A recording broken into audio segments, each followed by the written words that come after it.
बच्चों, let's read the given question. The question says consider the following statements and select the correct statement. So first statement हमें given है water can never be boiled without heating, और second statement given है water can be boiled below room temperature by lowering the pressure. Third option given है basically statement on releasing the excess pressure water refreezes into ice. So हमें option given है first statement only, option B second only, option third is 1 and 2, option D second and third statement are correct. So basically यहाँ पे we need to understand an important concept, that is boiling point is directly proportional to boiling point is directly proportional to the this pressure. ठीक है, सो इस चीज को समझते हैं पहले. Let suppose we have water in the container filled. ठीक है, यहाँ पे वाटर फिल्ड है. अब ये जो वाटर है इसमें से बेसिकली हो क्या रहा है, इसमें से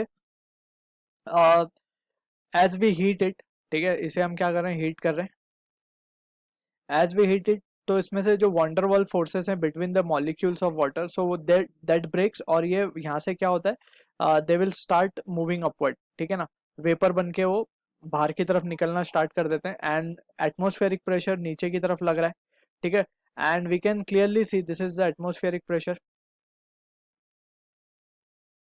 ठीक, और वी नो के अगर एटमॉस्फेरिक प्रेशर को जब ये बॉईल हो रहे होंगे तो जो इसमें से मॉलिक्यूल्स बाहर की तरफ निकल रहे हैं, ठीक है, वेपर के फॉर्म में, सो इसको ये एटमॉस्फेरिक प्रेशर को बैलेंस कर रहे होंगे, जब भी they are be able to coming out, at least वो एटमॉस्फेरिक प्रेशर के इक्वल होंगे जब भी they can be able to come out of the container. ठीक है, सो अगर हम केयरफुली एनालाइज करें, सो लेट्स से कि अब अगर हम प्रेशर को इंक्रीज कर देते हैं, सो प्रेशर को जब हम इंक्रीज कर देंगे, so it has to we can say it has to gain more heat. ठीक है, to counter this atmospheric pressure. So we can say boiling point का क्या होगा, if we increase the atmospheric pressure, और we can say we have put an external pressure. So अगर हम pressure को increase कर देंगे, so if pressure is increase, so क्या होगा, इन मॉलिक्यूल्स को बाहर जाने के लिए ज्यादा प्रेशर लगाना पड़ेगा, that means we have to heat it more. So temperature भी क्या हो जाएगा, temperature of boiling point will increase. ठीक है ना, बेसिकली. सो और टेम्परेचर इंक्रीज हुआ तो basically we can say boiling point will increase. So instead of we will write boiling point will increase, boiling point increases. ठीक है, अगर हम और इसको थोड़ा सा एनालाइज करें, सो वी कैन से कि अगर हम प्रेशर को रिड्यूस करते हैं, so this can be easily जो pressure water vapour it can easily come out. ठीक है, इजीली कम आउट का मतलब है लोअर टेम्परेचर या बॉइलिंग पॉइंट भी क्या हो जाएगा, कम हो जाएगा प्रेशर कम होने से. ठीक है, सो इसी को अगर हम थोड़ा सा और एनालाइज करें, so if we use the equation PV equals to NRT, so यहाँ पे अगर प्रेशर को हम जीरो कर दें, प्रेशर को क्या कर दें हम जीरो कर दें, तो टेम्परेचर क्या आ जाएगा, जीरो आ जाएगा. सो यानी कि वी कैन सी कि प्रेशर अगर जीरो हो जाता है तो टेम्परेचर भी क्या हो जाएगा, जीरो हो जाएगा. Basically boiling point will become zero when pressure is zero.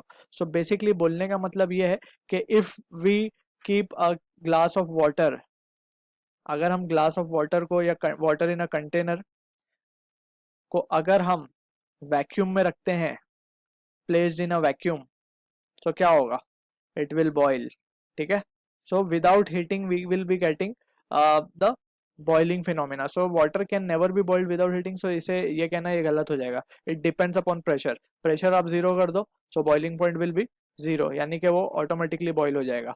ठीक है, so one statement is incorrect. So हम ऑप्शन 1 और सी को तो डिस्कार्ड कर सकते हैं, ए और सी को. अब बी और डी में बात करते हैं. सो सेकेंड ऑप्शन को अगर हम देखें, water can be boiled below room temperature by lowering the pressure. So this is what we have discussed now.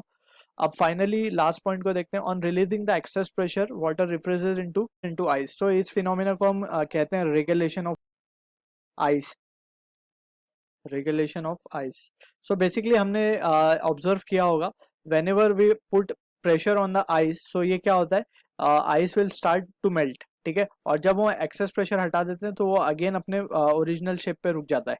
ठीक है, so that means it refreezes into ice only. ठीक, सो एक्सेस प्रेशर हटने के बाद होता है ये.